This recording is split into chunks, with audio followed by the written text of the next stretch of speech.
Yes, Coach, I'll open with a comment. Raise your hands, keep them up for me for a second. How's everybody?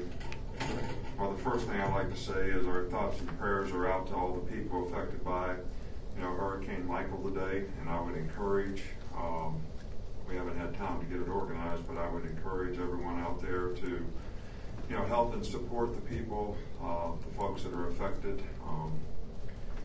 It's a difficult situation to go through. We've been through a couple of them, and I'm sure there's a lot of people that could use a lot of support and help right now. Our players have worked hard this week to try to improve.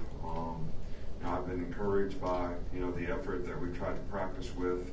This is a very good team that we're playing.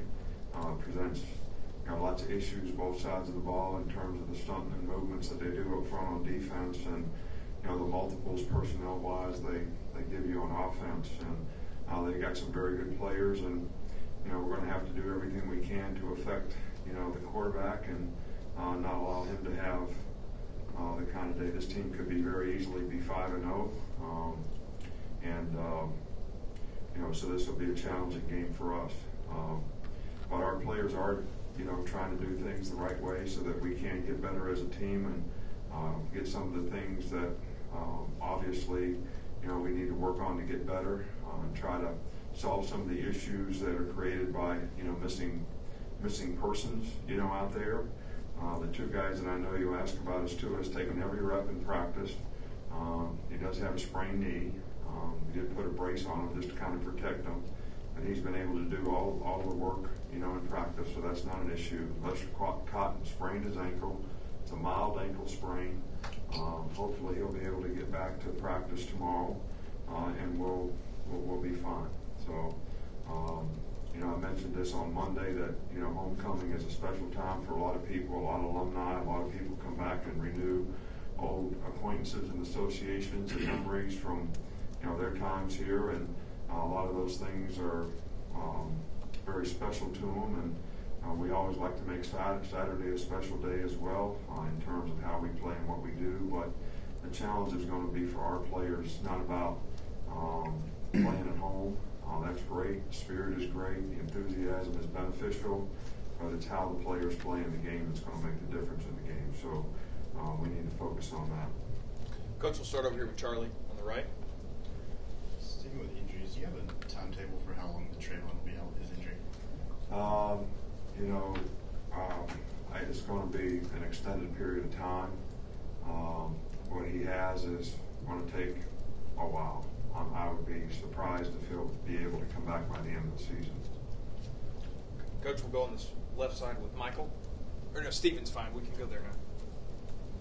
What have you seen from Nigel Nod in practice this week? And just since he's been here, I know he had the knee injury when he first came in, but seems a lot healthier now. What have you seen from Nigel Nod? Well, Nigel's working hard, and I think he sees there may be some opportunity for him to play, and he's working hard and makes some good plays out there. He's gotten a little bigger and a little stronger, and I think that's benefited him tremendously. I think he has a little more confidence in knowing what to do now and how to do it. So he's certainly one of the guys that needs to step up for us. Coach, we'll stay here in the middle with Michael. And on that topic, how overall have you seen that secondary adjust without Trayvon out next week? Well, it's different guys. I mean, we lost 6 guys last year to graduation. We got 3 guys that were in the 2 deep that aren't there anymore. So, that's 9 guys. So we only have so many guys. So do the best we can with what we got. We got to work to get a lot of guys better, and it's very challenging for us, and we're looking forward to the challenge, and just kind of have to go from there. But we got some guys that have an opportunity, and hopefully they look at the opportunity in a positive way and do things that they need to do to be able to contribute to the team. I know they all want to do that, so we're going to do everything we can to help them. Coach, got 2 more. We got Tony and then Ben.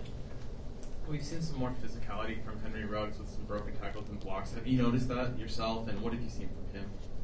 Well, he's always been, a physical player. He's very explosive, strong, he's tough, he's got some power, which I think sometimes, you look at guys physically and don't necessarily believe that, but, he kind of has always had those qualities, and I think because he's playing with more confidence now, they're showing up even more than ever before. But I've been impressed with the way he's tried to block. Run after catch has been good, and he runs hard and he's physical.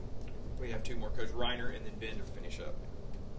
How would you assess the coverage of the linebackers, and how has it worked with the secondary, and what do you anticipate, with the changes in the secondary, how that whole thing process it's not going to affect the linebackers. Everybody got a job to do. I mean, we're changing personnel. We're not changing the whole system, and nobody has to do anything different because one person's not going to be there. All right, somebody's going to take his place, and that guy's going to have to do his job. But, pass defense is everybody. It's the guys rushing. It's the guys that play underneath coverage. It's the guys that have to cover backs man-to-man that don't cover man-to-man. So everybody needs to get better at what they do. And, that includes the linebackers, and includes the secondary, and includes, the guys up front. So, it's the same way stopping the run. It's not just the defensive line. It's the linebackers fitting the plays right. It's the secondary supporting correctly. And we're not doing enough of those things consistently enough correctly to be able to play the way we'd like to play. Are we capable? Absolutely. We just got, and most of the things that we make mistakes on are fixable, but we got to get them fixed. Finish up with Ben right here. I was going to ask you to look back a few years. I know in your first couple of years at Michigan State when you guys played Nebraska, just what was it like to play against such a dominant team at that point? Well, I had been in the NFL for a few years, so, I kind of forgot exactly what college football was like. And my first game at Michigan State was against Nebraska, who was a national championship team, and they beat us like 55-14. And I was pretty discouraged, and I thought, walking out to shake hands with Tom Osborne, I said, we'll never win a game. It might take 3 years for us to win a game. If everybody in college football is as good as these guys. And, I'd never forget when I shook hands with Coach Osborne, he put his arm around me and he said, you're not as bad as you think you are. So I think he knew how good his team was. But we did go 6-6 that year, so we did win a few games. Okay, Coach, thank you. All right, thanks.